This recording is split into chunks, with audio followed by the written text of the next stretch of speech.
Hello champions, कैसे हैं आप सभी लोग। स्वागत है आप सभी का सागर बंसल में। और आप लोग पढ़ रहे हैं लाइव प्रोसेस के एमसीक्यू क्वेश्चंस, जिसमें इंक्लूड है आपके असर्शन एंड रीजन क्वेश्चन।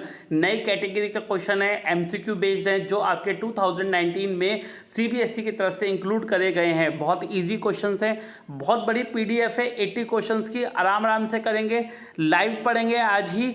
और जैसे ही आप नोटिफिकेशन देखें तुरंत आप क्या करेंगे, अपने फ्रेंड्स को शेयर करेंगे ताकि सभी लोग लाइव पढ़ सकें। और ज़्यादा से ज़्यादा शेयर कीजिए ताकि सभी बच्चे इस वीडियो का बेनिफिट उठा सकें। अगर आपको इसकी पीडीएफ चाहिए तो आप टेलीग्राम चैनल से ले सकते हैं। आपके लिए बेनिफिट ये रहेगा कि इस पीडीएफ के लास्ट में मैंने सारे आंसर मेंशन कर दिए हैं, तो पहले आप अपनी प्रैक्टिस कीजिए, फिर आप मेरी वीडियो से आंसर को मैच करके एक्सप्लेनेशन सुनिए। सो स्टार्ट करते हैं आपकी video live process MCQ questions. Question number 1 देखिए बच्चों, क्या कह रहा है। Which of the following are energy foods. इन चारों में से कौन से आपके एनर्जी फूड्स होते हैं। बेटा बिना सोचे समझे पहला ऑप्शन लगा दीजिए, कार्बोहाइड्रेट्स और फैट्स। तो कार्बोहाइड्रेट्स और जो फैट्स होते हैं वो आपके एनर्जी फूड में काउंट आउट होते हैं, जो आपकी बॉडी को क्या प्रोवाइड कराते हैं, एनर्जी प्रोवाइड कराते हैं। तो आपका आंसर क्या हो जाएगा, carbohydrates and fats. Question number 2 देखिए बच्चे लोग। In which mode of nutrition an organism derives its food from the body of another living organism without killing it. तो कौन सा मोड होता है न्यूट्रिशन का जिसमें एक ऑर्गेनिज्म दूसरे ऑर्गेनिज्म की बॉडी के ऊपर फीड करता है बिना उसे मारे। मैंने आपको थ्योरी में पढ़ा रखा है, बताइए क्या होगा वो। Parasitic nutrition. कौन सा न्यूट्रिशन होता है, पैरासिटिक न्यूट्रिशन होता है, जिसमें एक ऑर्गेनिज्म दूसरी बॉडी के ऊपर फीड करता है बिना उसे मारे। ठीक है। क्वेश्चन नंबर 3 देखिए बच्चे लोग। Select the correct statement. आपको इन चारों में से करेक्ट स्टेटमेंट बतानी है, कौन सी होगी। Heterotrophs make their food. बच्चे लोग ये तो बहुत ही गलत बात है। क्यों? क्योंकि हेटेरोट्रॉप्स अपना खाना नहीं बना सकते। Heterotrophs utilise solar energy. नहीं, फोटोसिंथेसिस का प्रोसेस तो ऑटोट्रॉप्स करते हैं। 4th वाला ऑप्शन देखिए, heterotrophs are capable of converting carbon dioxide and water into carbohydrate. ना, ये भी प्लांट करते हैं ऑटोट्रॉप। 3rd वाला पढ़िए, heterotroph do not make their own food. बिल्कुल सही बात है, हेटेरोट्रॉप अपना खाना नहीं बना सकते। तो मेरा आंसर आ जाएगा option number C. Now question number 4 देखिए जल्दी से, क्या कह रहा है। Which of the following statement about autotroph is incorrect. इन चारों में से ऑटोट्रॉप के लिए जो स्टेटमेंट है वो आपकी इनकरेक्ट है, यानी कि गलत है। देखते हैं। They synthesize carbohydrates by using carbon dioxide water in the presence of sunlight and chlorophyll. तो ये बात सही है, ये तो हमारा आंसर हो नहीं सकता। They store carbohydrate in the form of starch. तो ये भी बात बिल्कुल सही है। They convert carbon dioxide water and into carbohydrates in the absence of sunlight. लेकिन बच्चे लोग, जो ऑटोट्रॉप्स होते हैं, जो आपके प्लांट्स होते हैं, उनको सनलाइट चाहिए होती है। लेकिन इसका मतलब ये बात क्या हो गई, इनकी गलत साबित हो गई, इनकरेक्ट हो गई। तो मेरा ऑप्शन कौन सा आ जाएगा, ऑप्शन नंबर सी। तो मेरा आंसर आ गया ऑप्शन नंबर सी, जो कि आपका पॉइंट इनकरेक्ट था। ठीक है। क्वेश्चन नंबर 5 देखिए जल्दी से। विच of the following is not a digestive system contain in the pancreatic juice. तो आपको ये बताना है इनमें से कौन सा ऐसा एंजाइम है जो आपका किस में नहीं होता है, पैनक्रेटिक जूस में नहीं होता है। आप जानते हैं पैनक्रेटिक जूस में कौन कौन से होते हैं आपके, पैनक्रेटिक एमिलेज, ट्रिप्सिन और लाइपेज। ठीक है। ना तो आपका हाइड्रोक्लोरिक एसिड होता और ना ही आपका म्यूकस होता। तो यानी 2nd और 3rd वाला आ गया। अब देखते हैं 2nd और 3rd वाला कौन से ऑप्शन में है। 2nd और 3rd, तो यानी कि ऑप्शन नंबर सी। तो मेरा आंसर आ जाएगा ऑप्शन नंबर सी। ठीक है। कौन सा ऑप्शन लगा देंगे, ऑप्शन नंबर सी, क्योंकि आपको पता है हाइड्रोक्लोरिक एसिड भी नहीं होता, म्यूकस भी नहीं होता। ये तो स्टोमक से रिलीज होते हैं। किस में रिलीज होते हैं, स्टोमक की वॉल से रिलीज होते हैं, है ना। तो ये हमारे पैनक्रियाज में तो होते नहीं। तो हमारा ऑप्शन कौन सा आ जाएगा, 2nd और 3rd, यानी कि ऑप्शन नंबर सी। ठीक है। Question number 6। The enzyme pepsin and trypsin are secreted respectively by. जो आपके पेप्सिन है और जो ट्रिप्सिन है वो कहाँ से सिक्रेट होते हैं। बच्चे लोग आपको पता है enzyme pepsin, mucus, hydrochloric acid, ये तो स्टोमक से सिक्रेट होते हैं। और आपके ट्रिप्सिन, लाइपेज और पैनक्रेटिक एमिलेज ये सिक्रेट होता है पैनक्रियाज से। तो पेप्सिन और ट्रिप्सिन मेरा किससे सिक्रेट होंगे, स्टोमक एंड पैनक्रियाज से। किससे सिक्रेट होंगे, स्टोमक एंड पैनक्रियाज से। तो मेरा आंसर आ जाएगा स्टोमक एंड पैनक्रियाज। ठीक है। क्वेश्चन नंबर 7 देखिए जल्दी से। The autotrophic mode of nutrition required, autotrophic mode of nutrition जो होता है उसे क्या क्या चीज़ चाहिए होती हैं, कार्बन डाइऑक्साइड ऑफ वाटर चाहिए होता है, क्लोरोफिल चाहिए होता है, सनलाइट भी चाहिए होती है, यानी कि हमारा ऑप्शन कौन सा आ जाएगा, ऑल ऑफ द अबव। तो आंसर मेरा आ जाएगा ऑल ऑफ द अबव। ठीक है, चलिए क्वेश्चन नंबर 8 देखिए, the largest gland in human body is, the largest gland in human body is, बहुत से बच्चों को इसका आंसर नहीं पता होता है, तो मैं आपको बता देता हूँ जो लार्जेस्ट ग्लैंड होता है ह्यूमन बॉडी में वो कौन सा होता है, लीवर। तो liver is the largest gland in the human body, liver is the largest gland in the human body. सभी बच्चे याद रखेंगे, चलिए अच्छी बात है। क्वेश्चन नंबर 9 देखिए, the mode of nutrition in fungi is, fungi भी बोलते हैं, बहुत से बच्चे से फंगी भी बोलते हैं। The mode of nutrition in fungi, तो फंजाई में कौन सा न्यूट्रिशन होता है, ये डेड एंड डिकेइंग ऑर्गेनिज्म से क्या लेता है, अपना न्यूट्रिशन लेता है। कौन सा ऑर्गेनिज्म, डेड एंड डिकेइंग, यानी कि वो ऑर्गेनिज्म जो आपके ब्यूरिड हो जाते हैं किसमें, अंडर द अर्थ, तो डेड एंड डिकेइंग ऑर्गेनिज्म से अपना न्यूट्रिशन लेते हैं। तो वो न्यूट्रिशन कौन से होते हैं, सेप्रोट्रॉपिक न्यूट्रिशन। तो सेप्रोट्रॉपिक न्यूट्रिशन से क्या लेते हैं, न्यूट्रिशन लेते हैं, तो यानी कि हमारा आंसर क्या आ जाएगा, सेप्रोट्रॉपिक न्यूट्रिशन। राइट, नवा क्वेश्चन तक कर लेंगे आप लोग। क्वेश्चन नंबर 10 देखिए, the root of the plant absorb water from the soil through the process of, जो रूट्स होते हैं प्लांट के वो वाटर को एब्जॉर्ब करते हैं सॉइल से, किस प्रोसेस से, बेटा आपको पता है, या तो ऑस्मो, देखिए ट्रांसपिरेशन से तो वाटर लॉस होता है, तो या तो आप डिफ्यूजन होगा या ऑस्मोसिस होगा। डिफ्यूजन होता है सेल टू सेल यानी आफ्टर रूट्स, लेकिन जो प्लांट एब्जॉर्ब करता है वाटर किससे, सॉइल से, किस प्रोसेस से करता है, ऑस्मोसिस के प्रोसेस से। किस प्रोसेस से, ऑस्मोसिस के प्रोसेस से प्लांट क्या करता है, आपका क्या गेन करता है, वाटर गेन करता है सॉइल से। याद रखेंगे आप लोग, चलिए अच्छी बात है, आगे चलते हैं। क्वेश्चन नंबर 11 देखिए बहुत जल्दी से। Question number 11, a few drops of iodine solution was added to rice water, हमने क्या करा, आयोडीन की कुछ बूंदे राइस वाटर यानी कि चावल के पानी में डाली। The solution turns blue black in colour, जो हमारा सॉल्यूशन था वो कैसा हो गया, ब्लू ब्लैक हो गया। इसका मतलब क्या है कि राइस वाटर क्या है, एक स्टार्च है बच्चे लोग, तो राइस वाटर क्या है, एक स्टार्च है, इसलिए वो ब्लू ब्लैक हो गया है। तो यहाँ पे एक इंपॉर्टेंट इन्फॉर्मेशन आपको ये भी मिलती है कि राइस हमें फुला देता है, क्यों, क्योंकि उसके अंदर स्टार्च प्रेजेंट होता है, इसलिए बहुत से लोग चावल नहीं खाते हैं ताकि मोटे ना हो जाएं। ठीक है, क्योंकि स्टार्च के मॉलिक्यूल आराम से क्या नहीं होते, डाइजेस्ट नहीं होते। क्वेश्चन नंबर 12 देखिए, माउथ, आपको करेक्ट सीक्वेंस बताना है जिस तरीके से खाना हमारे पेट में जाता है। तो मैं आपको बता दूं, mouth, oesophagus, stomach, small intestine और लार्ज इंटेस्टाइन। देखिए माउथ से खाना कहाँ जाएगा, हमारे फूड पाइप में जाएगा, फूड पाइप से पेट में जाएगा, पेट से स्मॉल इंटेस्टाइन में जाएगा, स्मॉल इंटेस्टाइन से बचा हुआ खाना लार्ज इंटेस्टाइन में जाएगा, यानी कि मेरा आंसर कौन सा आ जाएगा, ऑप्शन नंबर डी। ठीक है, ये तो सभी बच्चों को पता है कि खाना पहले मुंह में जाएगा, फिर फूड पाइप में जाएगा, फिर पेट में जाएगा, फिर छोटी आंतों में जाएगा, और जो डाइजेस्ट नहीं हुआ है वो बड़ी आंतों में जाएगा। तो यानी मेरा ऑप्शन आ जाएगा ऑप्शन नंबर डी। ठीक है बच्चे लोग, आगे चलने से पहले मैं आपसे अपील करना चाहता हूं कि तीनों वीडियो फिजिक्स की, केमिस्ट्री की, बायोलॉजी की सभी बच्चों को शेयर कर दें ताकि सभी बच्चे बेनिफिट उठा सकें इस लॉकडाउन में, इस पैंडेमिक में। ज़्यादा से ज़्यादा बच्चे के साथ शेयर कीजिए ताकि हर एक बच्चा इन्हें पेपर में अटेम्प्ट करके जाए और अपने अच्छे नंबर ग्रैप्स कर सके, क्या कर सके, गेन कर सके, ताकि कॉम्पिटिटिव अप्रोच बनी रहे और बच्चे हमेशा जिज्ञासापूर्ण रहें अच्छे नंबर लाने के लिए। राइट, कोई भी हार ना पाए एग्ज़ाम से, बस यही आपको करना है कि सभी के साथ शेयर करना है। ठीक है, ज़्यादा से ज़्यादा शेयर करना है। नाउ क्वेश्चन नंबर 13 देखिएगा जल्दी से, among the following choose the correct option which includes organism that have a holozoic mode of nutrition. इन सब में से आपको क्या बताना है, होलोजोइक मोड ऑफ न्यूट्रिशन बताना है। तो मैं आपको एज इट इज़ बता देता हूँ कि आपको पता होना चाहिए। पैराकीट और अमीबा, पैराकीट एक तरीके की बर्ड होती है, अमीबा आप जानते हैं यूनिसेलुलर ऑर्गेनिज्म होता है। तो पैराकीट एंड अमीबा आपके होलोजोइक मोड ऑफ न्यूट्रिशन क्या करते हैं, शो करते हैं। मैंने इसका डायग्राम भी दिया आप लोगों के लिए, देखिए जरा, ये है डायग्राम इसका पैराकीट एंड अमीबा का। ठीक है, थोड़ी इफेक्टिव पीडीएफ बनाई है आप लोगों के लिए ताकि आपको अच्छे समझ में आए। ठीक है, ये पैराकीट और अमीबा आपका एग्जाम्पल के तौर पे मैंने दिखा रखा है कि इन दोनों के अंदर होलोजोइक मोड ऑफ न्यूट्रिशन होता है। ठीक है, क्वेश्चन नंबर 14 देखिएगा बच्चे लोग, विच of the following help in protecting the inner lining of the stomach from the harmful effect of hydrochloric acid. Which of the following help in protecting the inner lining of the stomach, यानी कि जो stomach की inner lining होती है उसे hydrochloric acid से कौन बचाता है। आपको पता है बच्चे लोग, मैंने आपको पीडीएफ किसकी में आपको लाइफ प्रोसेस की थ्योरी में बता रखा है कि आपको उसकी पीडीएफ में मिलेगा कि इनर लाइनिंग ऑफ स्टमक से कोरोड करने के लिए या खराब जो आपका हाइड्रोक्लोरिक एसिड से हो जाता है उसे कौन बचाता है, उसे म्यूकस बचाता है। कौन बचाता है? म्यूकस। तो answer is the mucus which can protect the inner lining of the stomach from the hydrochloric acid. ठीक है, कर पाएंगे, चलिए अच्छी बात है।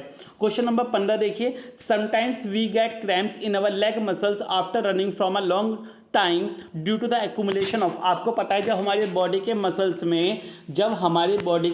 में एनर्जी की कमी हो जाती है तो हमारे जो हड्डियां होती हैं उनमें क्या जमने लग जाता है? Lactic acid. हमारे हड्डियों में क्या जमने लग जाता है? Lactic acid. एनारोबिक रेस्पिरेशन होना स्टार्ट हो जाता है हमारी बॉडी के सेल्स में, तो इसलिए हमारे बॉडी में दर्द होना स्टार्ट हो जाता है। लैक्टिक एसिड आंसर होगा।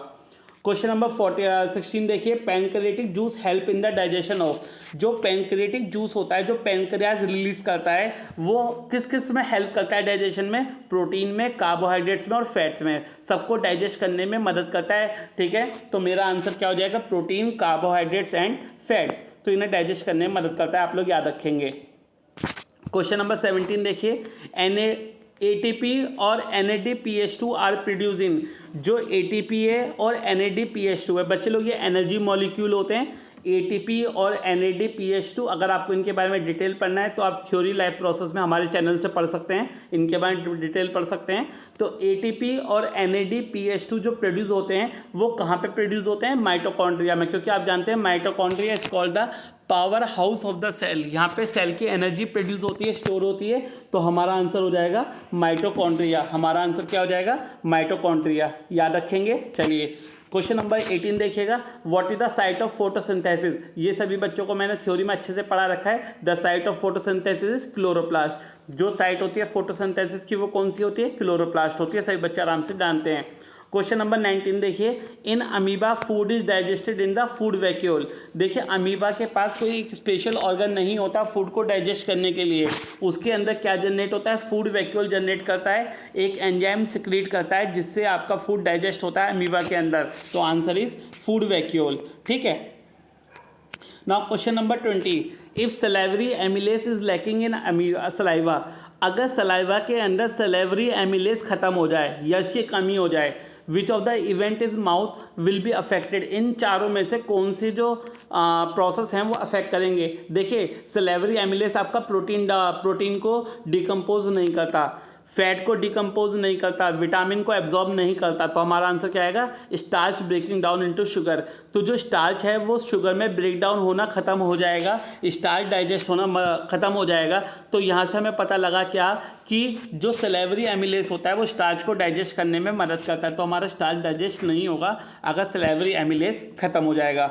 बच्चे लोग हमारी बुक जिज्ञासा की बुक्स रिलीज़ हो चुकी हैं 9th क्लास की, तो अगर किसी को परचेज करनी है तो वो हमारे दिए गए नंबर पर संपर्क करके उन्हें बाय कर सकता है। बिल्कुल टेक्स्ट बुक्स हैं और टेक्स्ट बुक्स से भी बहुत ज़्यादा हैं और नोट्स की फॉर्म में है, तो आप लोगों ने परचेज करके अपनी थ्योरेटिकल अप्रोच को और अच्छा कर सकते हैं। तो सागर बंसल सर के पास आप अपना ऑर्डर लिखवा सकते हैं या बुक कर सकते हैं। बहुत ही कम रेट पे आपके लिए इफेक्टिव बुक्स तैयार हैं क्लास 9th और क्लास 10th की साइंस की।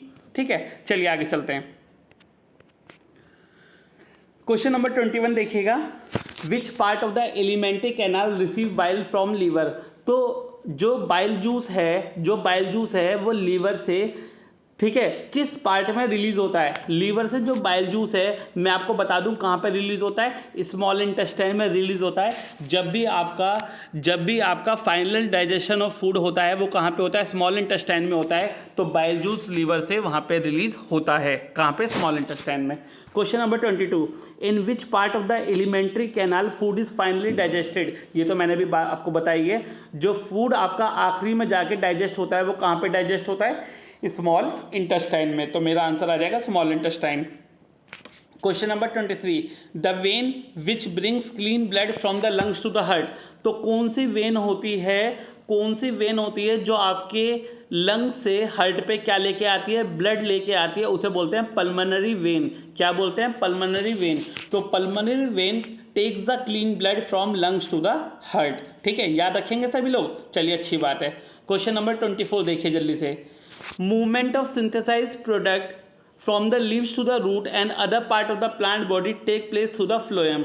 अब आपको पता है जो फूड होता है वो फ्लोएम के थ्रू ट्रांसपोर्ट किया जाता है एक जगह से दूसरी जगह। इस प्रोसेस को क्या बोलते हैं? ट्रांसलोकेशन। सभी बच्चे जानते हैं इस प्रोसेस को क्या बोलते हैं? ट्रांसलोकेशन। तो मेरा आंसर हो जाएगा ट्रांसलोकेशन। ठीक है, question number 25, the process of diffusion of solvent. बच्चे लोग क्या गया? सॉल्वेंट। अब आपको पता है डिफ्यूजन ऑफ सॉल्वेंट, सॉल्वेंट यानी कि लिक्विड, लिक्विड के डिफ्यूजन को क्या बोलते हैं? ऑस्मोसिस। आपको आगे जाने की जरूरत ही नहीं है। जब सॉल्वेंट आ गया, सॉल्वेंट यानी कि लिक्विड, सॉल्वेंट यानी कि लिक्विड, और लिक्विड क्या होता है यहाँ पे? वाटर। वाटर का डिफ्यूजन यानी कि सिर्फ ऑस्मोसिस ही करता है। तो हमें बिना आगे पढ़े लिखे अपना आंसर ऑस्मोसिस लगा देना है, आगे देखने की जरूरत ही नहीं है। अब देखना चाहो तो देख लो बच्चे लोग, सेल टू सेल डिफ्यूज नहीं होता वाटर, आपका डिफ्यूजन नहीं होता। ट्रांसलोकेशन, फूड का ट्रांसपोर्ट नहीं करना तो ट्रांसलोकेशन नहीं होगा।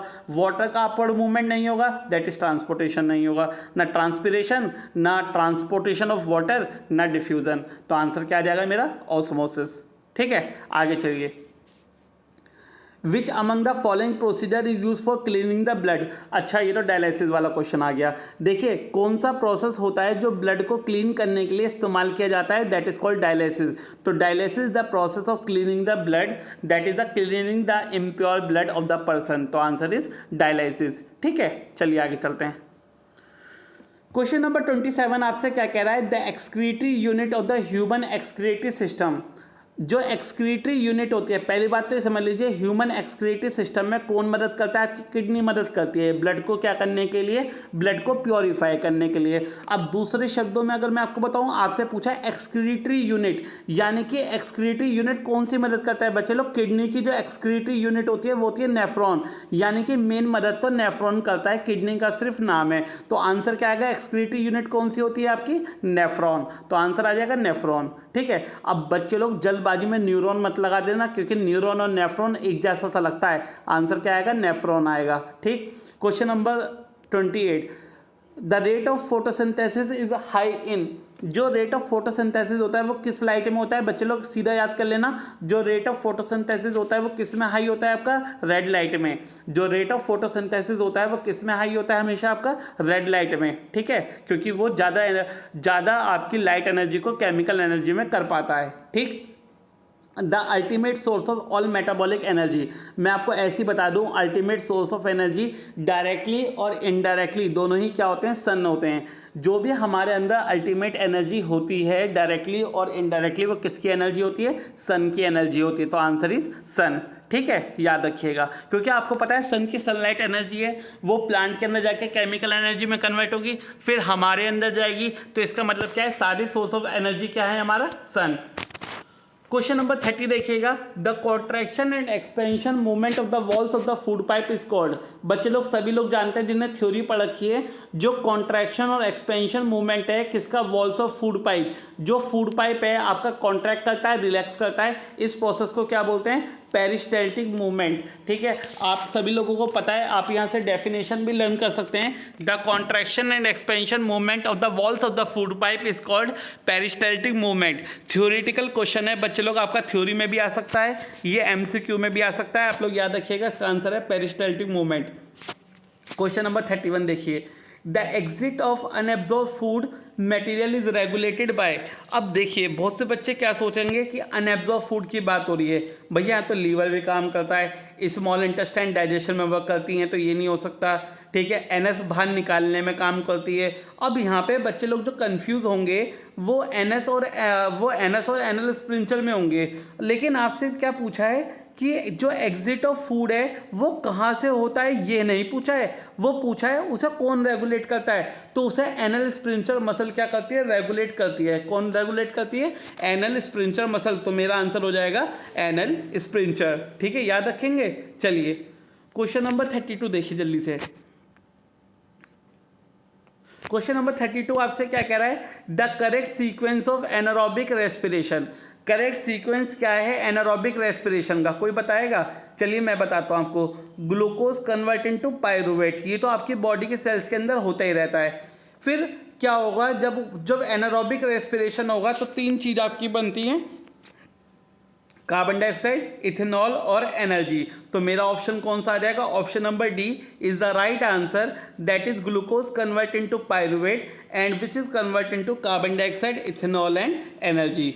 ठीक है। Now question number 33, plant use the energy stored in ATP. जो प्लांट है वो एनर्जी को इस्तेमाल करता है एटीपी की फॉर्म में to accomplish the process of transportation. अब देखिए, अब जो प्लांट ट्रांसपोर्ट करता है फूड को एक जगह से दूसरी जगह, तो वो उसके लिए भी तो एनर्जी चाहिए प्लांट को, चाहिए नहीं चाहिए? चाहिए ना। तो वो जो एनर्जी मिलेगी प्लांट को वो कहाँ से मिलेगी? फूड से मिलेगी।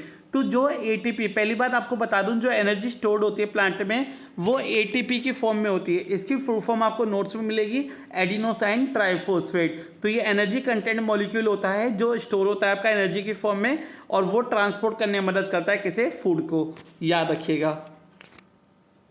Now question number 34, which among the following is necessary to carry out the blood coagulation in a cut और वाउंड।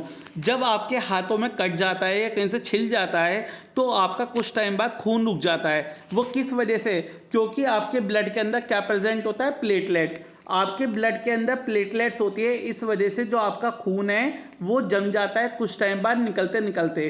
तो कटिंग और वाउंड में कौन मदद करता है? आपका प्लेटलेट्स। तो आंसर आ जाएगा आपका प्लेटलेट्स। ठीक है।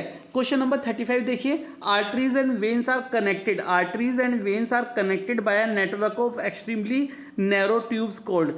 जो आपकी आर्टरीज हैं, जो आपकी वेन्स हैं, वो कनेक्ट करती हैं network of extremely narrow tubes. किससे? कैपिलरीज से। तो यानी कैपिलरीज जो होता है वो जॉइंटर होता है किसका? आर्टरीज और वेन्स का। आर्टरीज आपकी थिक होती हैं, वेन्स आपकी थिन होती हैं, उन दोनों को आपस में कौन कनेक्ट करता है? कैपिलरीज। ठीक है। Question number 36, in which process carbon dioxide is given out. कौन से प्रोसेस से जो कार्बन डाइऑक्साइड है वो बाहर निकलती है? सभी बच्चों को पता है, फोटोसिंथेसिस में कार्बन डाइऑक्साइड चाहिए होती है, ट्रांसपिरेशन और ट्रांसलोकेशन में कार्बन डाइऑक्साइड का कोई रोल नहीं है। तो मेरा आंसर क्या आ जाएगा? रेस्पिरेशन। रेस्पिरेशन के प्रोसेस में जो कार्बन डाइऑक्साइड है वो बाहर निकलती है, ऑक्सीजन अंदर जाती है। ठीक है। क्वेश्चन नंबर 37 देखिए, the breakdown of pyruvate to give carbon dioxide, water and energy take place in. बेटा क्या होता है? जो पायरुवेट का ब्रेकडाउन होता है, जब उसमें से क्या निकलती है? कार्बन डाइऑक्साइड निकलती है, वाटर निकलती है और एनर्जी निकलती है। वो कहाँ पे होता है मेरा? कोई बता सकता है? जो ब्रेकडाउन होता है पायरुवेट का, ठीक है, कार्बन डाइऑक्साइड, वाटर और एनर्जी बनने के लिए, वो कहाँ पे होता है मेरा? वो मेरा होता है साइटोप्लाज्म में। किस में होता है? साइटोप्लाज्म में होता है। जो एनर्जी स्टोर होती है मेरी, वो मेरी माइटोकॉन्ड्रिया में होती है, पर ये जो ब्रेकडाउन होता है पायरुवेट का वो साइटोप्लाज्म में होता है। किस में होता है? साइटोप्लाज्म में। याद रखेंगे सही बच्चे? ठीक है। क्वेश्चन नंबर 38, ये आपके लिए थोड़ा सा नया क्वेश्चन आ जाएगा लेकिन इंपॉर्टेंट है, सब चीज़ आपको लोगों को पढ़नी चाहिए। Light reaction take place in. Light reaction कहाँ पे होती हैं? ग्रेना में होती हैं, स्टोमा में होती है, माइटोकॉन्ड्रिया में होती है, ल्यूकोप्लास्ट में होती हैं, ग्रेना में होती हैं। याद रखेंगे। ये आपको मैंने डायग्राम दे रखा है क्रॉस सेक्शन ऑफ लीव का। ठीक है। ये इंटरनल स्ट्रक्चर है लीव का, जहाँ पे आपका स्ट्रोमा होता है, जहाँ पे आपका ग्रेना होता है। तो आपको बता रखा है कि जो लाइट रिएक्शन होती है वो कहाँ पे होती है? आपके ग्रेना में होती है। ग्रेना भी बोल सकते हैं, ग्रेनम भी बोल सकते हैं, एक ही बात होती है। ठीक है। तो light reaction take place in grana. ठीक है, याद रखिएगा। ये लीव का इंटरनल स्ट्रक्चर है आपका। Question number 39, glycolysis process also occur in the part of the cell. जो ग्लाइकोलाइसिस है वो कहाँ पे होता है प्लांट का? वो आपका होता है साइटोप्लाज्म में। ठीक है। जो ग्लाइकोलाइसिस का प्रोसेस है, बोल सकते हैं जो बॉडी में जो ग्लाइकोलाइसिस का प्रोसेस है वो कहाँ होता है? आपका साइटोप्लाज्म में। अच्छा, एक क्वेश्चन और देखिए बच्चे लोग, ऊपर आपको जो क्वेश्चन था, जो ब्रेकडाउन होता है पायरुवेट का कार्बन डाइऑक्साइड, वाटर और एनर्जी का, वो आपका माइटोकॉन्ड्रिया में भी हो सकता है। ठीक है, क्योंकि आपको पता है एनर्जी आपकी वहाँ स्टोर होती है। तो हो सकता है कि आपका बहुत सी बुकों में आंसर साइटोप्लाज्म हो सकता है बहुत सी बुकों में आंसर माइटोकॉन्ड्रिया हो, पर एज आई सजेस्ट यू कि आप लोग माइटोकॉन्ड्रिया ही लगा के आइए। आप लोग क्या लगा के आइए? माइटोकॉन्ड्रिया लगा के आइए, क्योंकि बहुत बुकों में इसका आंसर क्या दे रखा है आपको? माइटोकॉन्ड्रिया दे रखा है। ठीक है, as I see that most of the books having answer mitochondria, तो you just write the mitochondria, आप माइटोकॉन्ड्रिया ही लगाइए। ठीक है, so glycolysis process occur in which part of the cell? That is cytoplasm. तो ग्लाइकोलाइसिस का जो process है वो साइटोप्लाज्म में हमेशा सेल में होता रहता है। ठीक है, चलिए आगे। Question number 40, name the substance whose buildup in the muscles during vigorous physical exercise may cause cramps. आपसे पूछा है कौन से ऐसे सब्सटेंस है जो मसल्स में जनरेट कर जाते हैं during vigorous physical exercise which cause cramps. ठीक है, आपको मैं बता चुका हूँ पिछले क्वेश्चन में, वैगरस फिजिकल एक्सरसाइज में बॉडी में क्या जम जाता है? Lactic acid. क्या जम जाता है? लैक्टिक एसिड और एनर्जी। तो मेरा आंसर आ जाएगा लैक्टिक एसिड है एनर्जी।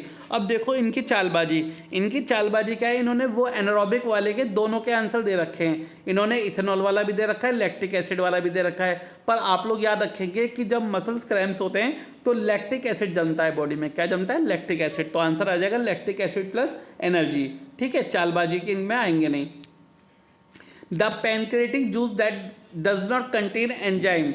देखिए, जो पैनक्रेटिक जूस है उसके अंदर एक तो पैनक्रेटिक एमिलेस होता है, एक आपका ट्रिप्सिन होता है, एक लाइपेज होता है। ये पिटाइलिन क्या हो गया? अब बहुत बच्चों का दिमाग घूमेगा ये पिटाइलिन क्या है। कभी होता तो नहीं है, कभी ये सेलेवरी एमिलेस हो ना। पिटाइलिन का दूसरा नाम क्या होता है? Salivary amylase. मैंने बच्चों के जो कन्फ्यूज़न होती है उसे यहीं पे दूर कर दिया है। पिटाइलिन किसका नाम होता है दूसरा? सेलेवरी एमिलेस का। तो सेलेवरी एमिलेस तो सेलेवरी ग्लैंड में होता है मुंह में, तो वो तो पैनक्रेटिक जूस में होता ही नहीं है। तो मेरा आंसर क्या आ जाएगा? पिटाइलिन। मेरा आंसर क्या आ जाएगा बच्चे लोग? पिटाइलिन। ठीक है, याद रखिएगा। Question number 42, which of the statement is correct regarding bile. Bile juice के बारे में बताना है आपको। किसके बारे में? बाइल जूस के बारे में। मैं आप लोगों को थ्योरी में पढ़ा चुका हूँ कि बाइल कौन सिक्रीट करता है? लीवर। बाइल किससे निकलता है? लीवर से निकलता है। और कहाँ पे स्टोर होता है? गाल ब्लैडर में। तो bile secreted by liver and stored in gall bladder. ठीक है, मेरा आंसर कौन सा आ जाएगा? Option number C, that is bile secreted by liver and stored in gall bladder. तो बाइल आपका लीवर से निकलता है और गाल ब्लैडर में स्टोर होता है। ठीक है, चलिए आगे। Question number 43, when air blown through the lime water it turns milky because of. बच्चे लोग, जब एयर आपकी लाइम वाटर से पास होती है, लाइम वाटर क्या होती है? Calcium hydroxide. कैल्शियम हाइड्रोक्साइड से जब आपकी एयर पास होगी तो आपका लाइम वाटर मिल्की बन जाएगा। मिल्की बनने का मतलब क्या है? उसकी रिएक्शन किससे हो जाएगी? कार्बन डाइऑक्साइड से हो जाएगी। ठीक है, लाइम वाटर क्या होता है मेरा? CaOH2 होता है लाइम वाटर। इससे कौन सी गैस हम पास करेंगे? Carbon dioxide. तो मेरा मिल्की यानी कि कैल्शियम कार्बोनेट मेरा बन जाएगा। तो ये कौन सी गैस पास करी हमने? Carbon dioxide. तो मेरा आंसर आ जाएगा कार्बन डाइऑक्साइड। कि एयर से कार्बन डाइऑक्साइड के साथ रिएक्ट करेगा लाइम वाटर तो वो मिल्की हो जाएगा, यानी व्हाइट कलर में कन्वर्ट हो जाएगा। तो मेरा आंसर आ गया कार्बन डाइऑक्साइड। क्वेश्चन नंबर 44 देखिए, right the correct sequence of the air passage involve in inhalation. हमारे सांस लेने के टाइम पे कौन सा हमारा सही प्रोसेस होता है? ठीक है, बताइए। सबसे पहले नोस्ट्रिल्स, फेनेक्स, लैरिंक्स, ट्रैकिया और एल्वली। एल्वली सबसे लास्ट में आती है लंग्स में। उससे पहले आपका विंड पाइप होता है, फिर लैरिंक्स होता है, फिर फेनेक्स होता है, फिर नोस्ट्रिल्स होता है। तो मेरा आंसर कौन सा आ जाएगा? मेरा आंसर आ जाएगा नोस्ट्रिल्स, फेनेक्स, लैरिंक्स, ट्रैकिया और एल्वली। तो option number B is the right answer. Question number 45 देखिए, trypsin enzyme is found in. बच्चे लोग, ट्रिप्सिन किसके अंदर होता है? बताइए, जल्दी से सोच के बताइए, ट्रिप्सिन किसके अंदर होता है? अगर आप लाइव वीडियो देख रहे हैं तो आपको आंसर कीजिए कि ट्रिप्सिन एंजाइम किस में होता है। ट्रिप्सिन, लाइपेज और पैनक्रेटिक एमिलेज, तीनों के तीनों किस में होते हैं? पैनक्रेटिक जूस में। किस में होते हैं? पैनक्रेटिक जूस में। किससे रिलीज होता है? पैनक्रियाज से। ठीक है, चलिए आगे। In lungs carbon dioxide rich blood comes from. बच्चे लोग, लंग्स के अंदर कार्बन डाइऑक्साइड जो ब्लड होता है कार्बन डाइऑक्साइड वाला, यानी कि जो डीऑक्सीजनेटेड ब्लड होता है, इम्प्योरिफाइड ब्लड होता है, वो कहाँ से आता है लंग्स पे? वो हार्ट के राइट वेंट्रिकल से आता है। किससे आता है? हार्ट के राइट वेंट्रिकल से। हार्ट के अंदर 4 चैम्बर्स होते हैं, एक चैम्बर होता है राइट वेंट्रिकल, तो वहाँ से आपका ब्लड आता है। ठीक है, क्वेश्चन नंबर 47 देखिएगा, blood vessels which carries oxygenated blood from lungs is. Blood vessel जो ऑक्सीजनेटेड ब्लड लेके आती है लंग से, ठीक है, वो कौन सी होती है? Pulmonary vein. मैं आपको ऊपर भी एक क्वेश्चन ऐसे ही करा चुका हूँ कुछ सिमिलर वाला, कि कौन सी ऐसी ब्लड वेसल होती है जो लंग से ऑक्सीजनेटेड ब्लड लेके हार्ट पे आती है, वो कौन सी होती है? Pulmonary vein. कौन सी होती है बच्चे लोग? Pulmonary vein. याद रखेंगे सही बच्चे? चलिए, अच्छी बात है। क्वेश्चन नंबर 48 देखिए। क्वेश्चन नंबर 48 देखिए, the rate of respiration in man in, जो रेट ऑफ रेस्पिरेशन होता है मैन के अंदर वो कौन सा, वो कितना होता है? जो रेट ऑफ रेस्पिरेशन है मैन के अंदर वो कितना होता है? थ्योरी में मैं आपको पढ़ा चुका हूँ, 12 से 15 बार पर मिनट। बच्चे लोग, बहुत से बच्चे सोचते हैं कि ये 72 टाइम्स पर मिनट होता है। बच्चे लोग, 72 टाइम्स पर मिनट हमारी हार्ट बीट होती है, जिसे हम पल्स रेट बोलते हैं। पर रेट ऑफ रेस्पिरेशन, सांस हम लोग ज़्यादा से ज़्यादा 12 से लेकर 15 बार ले पाते हैं पर मिनट में, ठीक है, अगर हम नॉर्मल स्टेट पे हैं। तो हमारा आंसर हो जाएगा 12 to 15 टाइम्स पर minute. Number of alveoli in lungs, बच्चे लोग ये इंपॉर्टेंट क्वेश्चन है आपका। नंबर ऑफ एल्वेली, हमारे लंग्स के अंदर कितनी एल्वेली होती हैं? अगर आप नोट्स में पढ़ेंगे तो लिखते हैं वो लोग मिलियंस ऑफ एल्वेली, पर मैं आपको करेक्ट आंसर बताता हूँ। 30 करोड़ एल्वेलीज होती हैं हमारे लंग्स के अंदर। कितनी एल्वेली होती हैं? नियर अबाउट 30 करोड़ एल्वेली होती है हमारे ह्यूमन लंग्स में। Name the pores in the leaves through which respiratory exchange of gas take place. कौन से पोर्स होते हैं लीव्स के अंदर जिसके अंदर गैस एक्सचेंज ऑफ गैसेस होता है? सभी बच्चे बहुत अच्छे से जानते हैं, स्टोमेटा। छोटे छोटे पोर्स कौन से होते हैं जो ग्रीन लीव्स के ऊपर होते हैं? उन्हें बोलते हैं स्टोमेटा। तो स्टोमेटा के थ्रू ही पानी का एक्सचेंज होता है, और स्टोमेटा के थ्रू ही कार्बन डाइऑक्साइड और ऑक्सीजन का एक्सचेंज होता है। तो हमारा आंसर आ जाएगा ऑप्शन नंबर डी। सभी बच्चों को वीडियो समझ में आ रही है? सारे एमसीक्यूज क्लियर समझ में आ रहे हैं? 50 के 50 एमसीक्यूज सबको समझ में आए? हम लोगों ने हाफ सेंचुरी मार ली है, आप लोगों ने मुझ में, हम दोनों ने मिलके हाफ सेंचुरी कंप्लीट की है। 50 एमसीक्यूज कंप्लीट करें। होप आप सभी बच्चों को समझ में आए। वीडियो को लाइक करके ज़रूर बताइएगा और 5 बच्चों को शेयर ज़रूर कीजिएगा, ताकि सभी बच्चे मेरे प्रयास का, आपके प्रयास का फ़ायदा उठा सकें और अपने एग्ज़ाम्स में अच्छे से अच्छे नंबर ला सकें। राइट। क्वेश्चन नंबर 51 देखिए, the respiratory pigment in human being. सभी बच्चों को पता है रेस्पिरेटिव पिगमेंट ह्यूमन बींग में कौन सा होता है? हीमोग्लोबिन। तो हीमोग्लोबिन होता है जो रेस्पिरेटिव पिगमेंट होता है, यानी कि जो ऑक्सीजन को ट्रांसपोर्ट करने में मदद भी करता है। Question number 52, which plant tissue transport waters and mineral. तो जहां आप वाटर एंड मिनरल देखो तो जाइलम होता है, वाटर्स एंड मिनरल्स को जाइलम ट्रांसपोर्ट करता है, फूड को आपका फ्लोएम ट्रांसपोर्ट करता है, ठीक है। पेरेन्काइमा, कोलनकाइमा दूसरी आपकी कैरेक्टरिस्टिक दिखाते हैं प्लांट की। आपको पता है फ्लेक्सिबिलिटी वगैरह जो हम क्लास 9th में पढ़ चुके हैं, पर यहाँ पे वाटर्स एंड मिनरल्स की बात हो रही है। वाटर्स एंड मिनरल्स कौन आपका ट्रांसपोर्ट करता है? जाइलम। क्वेश्चन नंबर 53 देखिए, a blood vessel which pumps the blood from the heart to the entire body. तो कौन सी ब्लड वेसल है जो आपके हार्ट से खून लेके आती है और सारे बॉडी पार्ट्स में फैलाती है? उसे बोलते हैं आर्टरी। तो आर्टरी जो होती है आपकी थिक वॉल्ड ब्लड वेसल्स होती हैं जो आपके हार्ट से खून लेके आती हैं और सारे बॉडी पार्ट्स पे छोड़ देती हैं ले जाके। Name the circulatory fluids in the human body other than blood. मैंने आपको नोट्स में पढ़ा रखा है कि 2 ही आपके सर्कुलेटरी फ्लूइड्स होते हैं, एक तो ब्लड होता है और दूसरा क्या होता है? लिम्फ होता है। एक तो ब्लड और दूसरा लिम्फ। बच्चे लोग, ये जो प्लेटलेट्स है, आरबीसी और प्लाज्मा है, ये तीनों के तीनों ब्लड के कॉम्पोनेंट्स होते हैं, पार्ट्स होते हैं। तो हमारा आंसर क्या आ जाएगा? लिम्फ। याद रखिएगा। What prevent the back flow of the blood during contraction. अब आपका जो खून है वो आगे की तरफ ही क्यों ट्रांसपोर्ट करता है, पीछे की तरफ क्यों नहीं जा सकता? क्योंकि आपके हार्ट में क्या लगे होते हैं? वॉल्व। क्योंकि आपके हार्ट में वॉल्व लगे होते हैं, वो हार्ट को क्या करके, वो हार्ट के अंदर प्रेशर मेंटेन करके रखते हैं, और आपका जो खराब खून है, या बोल सकते हैं जो खून है आपका, ब्लड है, वो वापसी बैक इफेक्ट नहीं करता। तो यानी वॉल्व इन हार्ट मेरा आंसर आ जाएगा।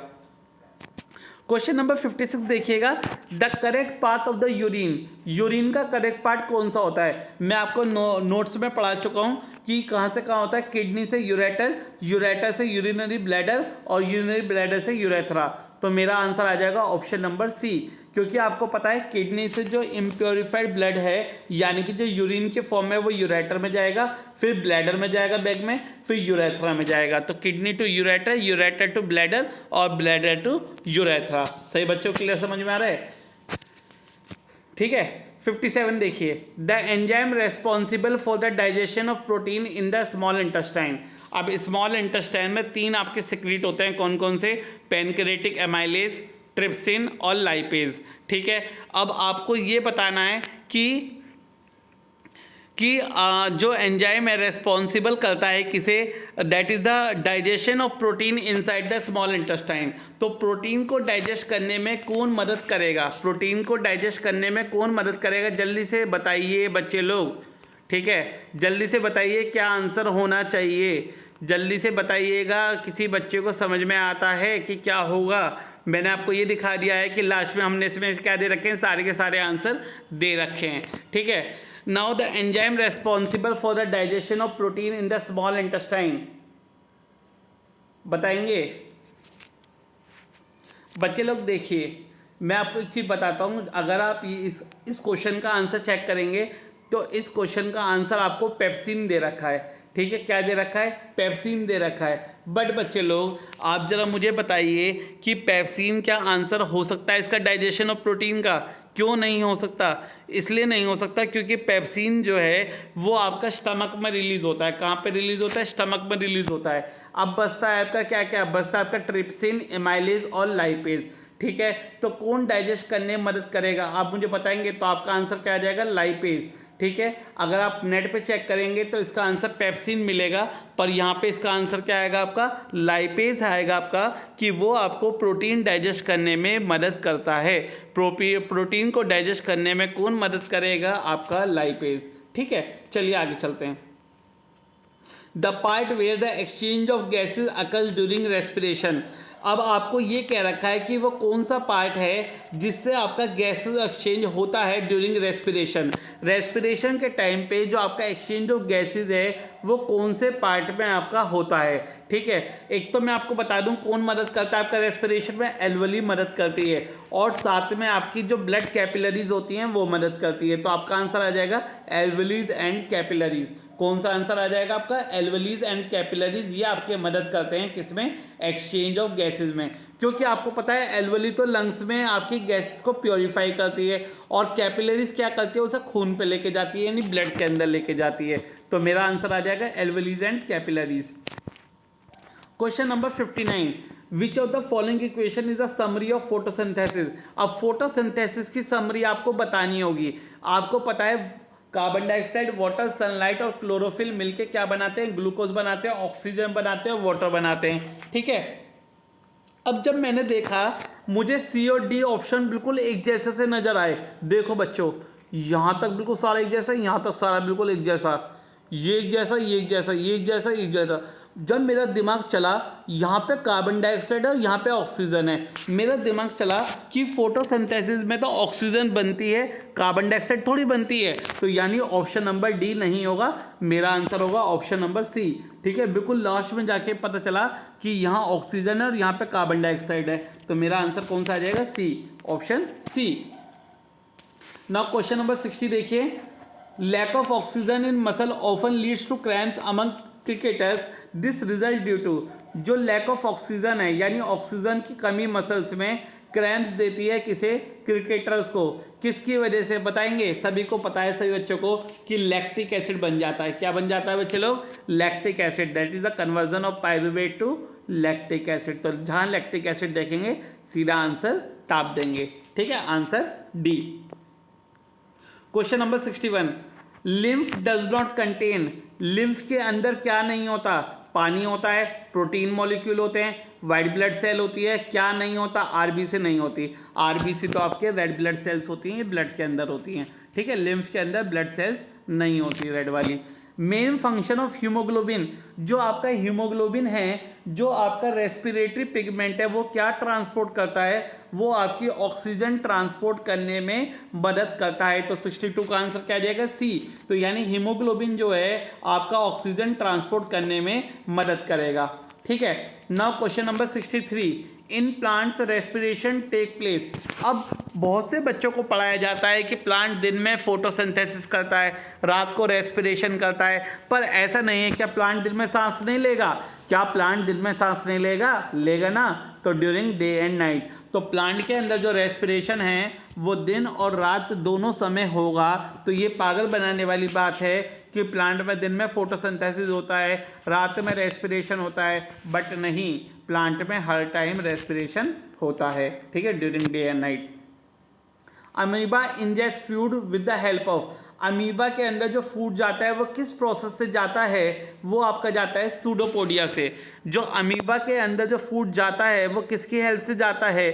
सूडोपोडिया की हेल्प से जाता है। टेम्परेरी फिंगर लाइक प्रोजेक्शंस होती हैं जिन्हें हम क्या बोलते हैं? जिन्हें हम सूडोपोडिया बोलते हैं। तो अमीबा के अंदर जो खाना जाता है वो सूडोपोडिया की हेल्प से जाता है। Food is located bye phloem in the process of. बच्चे लोग, जो फूड है वो ट्रांसलोकेट करता है फ्लोएम से किस फॉर्म में? सुक्रोज की फॉर्म में। यहाँ से मैंने आपको सारे एमसीक्यूज इंक्लूड कर दिए हैं। जितने भी टाइप के आपके एमसीक्यूज बनते हैं वो आपके सारे के सारे इस पीडीएफ में मिलेगी। तो आपको मच मोर बेनिफिट होगा। कितने भी एग्जाम्स हो जाएं आपके पूरे साल में, सब में ये वीडियो आपकी काम करेगी। ठीक है, तो food is translocated bye phloem in the form of sucrose. तो सुक्रोज की फॉर्म में जो फूड है वो आपका ट्रांसपोर्ट होता है, ट्रांसलोकेट होता है फ्लोएम से। ठीक है, जो लेंथ होती है आपकी ईसोफेगस। ईसोफेगस क्या होता है बच्चे लोग? ईसोफेगस होता है आपका फूड पाइप। ईसोफेगस क्या होता है आपका? Food pipe. तो फूड पाइप में जो लेंथ होती है, जो फूड ट्रांसपोर्ट होता है, वो कितनी लेंथ होती है उसकी? 25.30 सेंटीमीटर। जो ईसोफेगस है, जो फूड पाइप है, उसकी कितनी लेंथ होती है? 25.30 सेंटीमीटर की लेंथ होती है। Next, soluble only in water is. इन चारों विटामिन में से कौन सा वाटर सॉल्युबल होगा? तो vitamin C is the only vitamin which can be soluble in water. तो only vitamin C soluble in water. याद करने के लिए बहुत आसान है कि विटामिन सी जो होता है वो सिर्फ आपका वाटर के अंदर सॉल्युबल होता है, बाकी विटामिन आपके सॉल्युबल नहीं होते। ठीक है, question number 68। Choose the event that does not occur in photosynthesis. मैंने आपको नोट्स में चार इवेंट्स पढ़ाए थे। ठीक है, उनमें से यहाँ पे एक ऐसा इवेंट होगा जो नहीं होता। Absorption of sunlight energy by chlorophyll होता है, हम जानते हैं। Reduction of carbon dioxide to carbohydrate, ये भी होता है।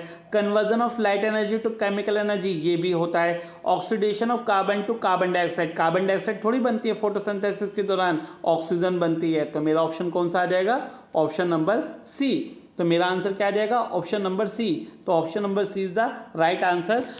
वो प्रोसेस जो फोटोसिंथेसिस के टाइम पे नहीं होता है। सभी बच्चों को समझ में आ गया? चलिए, अच्छी बात है। वीडियो को लाइक जरूर कर दीजिएगा और 5 बच्चों को शेयर जरूर कर दीजिएगा। Question number 69। Choose the form in which most of the plant absorb nitrogen from the atmosphere. आपको वो फॉर्म बतानी है जिसके अंदर प्लांट क्या करता है? नाइट्रोजन को एब्जॉर्ब करता है एटमॉस्फेयर के अंदर से, that is nitrates and nitrites. तो बच्चे लोग, जो नाइट्रोजन होती है वो नाइट्रोजन कंपाउंड के फॉर्म में अवेलेबल होनी होती है किसी प्लांट्स के लिए, और वो नाइट्रोजन कंपाउंड्स आपके कौन से होते हैं? Nitrates and nitrites. तो nitrates and nitrites are the 2 compounds which can be usable to the plant by the soil. ठीक है, तो नाइट्रेट्स और नाइट्राइट्स के फॉर्म में अवेलेबल होती है। ठीक है, next question number 70। Which of this is the simplest form of food. इन चारों में से कौन सा सिंपलेस्ट फॉर्म ऑफ फूड होगा? That is glucose. सभी बच्चे जानते हैं glucose is the simplest form of food. देखिए, राइस नहीं होता, व्हीट नहीं होता, बटर नहीं होता, but glucose is the simplest form of food. कौन सा? ग्लूकोज। नाउ क्वेश्चन नंबर 71 देखिए। Which part of the nephron यानी कि किडनी के अंदर का क्वेश्चन है, allow the selective reabsorption of useful substance like glucose, amino acid, salt and water in the blood capillaries. आपको ये बताना है कि नेफ्रॉन के अंदर जो सेलेक्टिव रीअब्जॉर्प्शन होता है अमीनो एसिड, ग्लूकोज, सॉल्ट और वाटर का, वो किसके अंदर होता है? सभी बच्चों को पता है। सेलेक्टिव रीअब्जॉर्प्शन कौन करता है? टिब्यूल करता है। ग्लोमेरुलस फिल्टर करता है। बोमस कैप्सूल कलेक्ट करता है। यूरेटर यूरिन को बाहर करता है। पर सेलेक्टिव रीअब्जॉर्प्शन कौन करता है? सेलेक्टिव रीअब्जॉर्प्शन आपका टिब्यूल करता है। कौन करता है सेलेक्टिव रीअब्जॉर्प्शन? आपका टिब्यूल। क्वेश्चन नंबर 72 देखिएगा सभी बच्चे। Name the tube which connects kidney to ureter to the urinary bladder. कौन सी ऐसी ट्यूब होती है जो किडनी को कनेक्ट करती है किससे, यूरिनरी ब्लैडर से। आपको पता है किडनी के बाद क्या होता है, यूरेटर होता है, और यूरेटर के बाद क्या होता है, ब्लैडर होता है। ठीक है, किडनी के बाद यूरेटर, यूरेटर से ब्लैडर, तो मेरा आंसर क्या आ जाएगा, यूरेटर। तो ureter is the tube which connect kidney to the urinary bladder. तो आंसर क्या आ जाएगा मेरा, यूरेटर। सभी बच्चों को 72 MCQ समझ में आ गए। आप लोगों ने बहुत बड़ा मोर्चा मार लिया है, 72 क्वेश्चंस एक चैप्टर के कवर कर लिए हैं, यानी आप बहुत पढ़े लिखे बच्चे हो और कितने ज़्यादा बच्चों से आगे हो जो आप 72 MCQs एक वीडियो में कर पाए हो और एक ही साथ, राइट। चलिए, बहुत अच्छी बात है, मुबारक हो आपको। अब हम लोग रीजन असर्शन टाइप क्वेश्चन करेंगे। ये नए कैटेगरी के क्वेश्चंस हैं जो आपके 2019 में CBSE ने इंक्लूड करें। होते तो ये MCQ ही हैं, ABCD ऑप्शन वाले, पर आपको ये पता करना होगा कि कब A लगाते हैं, कब B लगाते हैं, कब C लगाते हैं और कब D लगाते हैं। तो A कब लगाते हैं हम लोग, जब असर्शन और रीज़न दोनों के दोनों सही हो और रीज़न उसका आंसर हो, यानी कि उसकी एक्सप्लेनेशन हो। बी कब लगाते हैं, जब स्टेटमेंट और रीज़न दोनों के दोनों सही हो पर दोनों बातें अलग अलग हो, रीज़न उसका एक्सप्लेनेशन ना हो।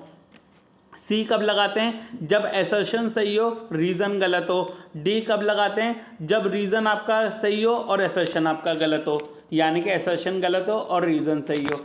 अब आपको, अगर आप नेट पे चेक करेंगे तो आपको ई ऑप्शन और दे रखा होता है जब असर्शन और रीज़न दोनों के दोनों गलत हों, पर हमारे मल्टीपल चॉइस क्वेश्चन में 4 ही ऑप्शन होते हैं। मैं डी भी, तब मैं ई वाला भी डी में ही काउंट करता हूँ, यानी अगर मेरे असर्शन भी फॉल्स है और मेरा रीज़न भी फॉल्स है तो मैं कौन सा ऑप्शन लगाऊंगा, तब भी मैं डी वाला ऑप्शन ही लगाऊंगा। ठीक है, तो यानी डी वाला ऑप्शन कब कब लगाएंगे, जब असर्शन गलत हो, रीज़न सही हो और या दोनों ही गलत हो, तो मैं ऑप्शन नंबर डी लगाऊंगा।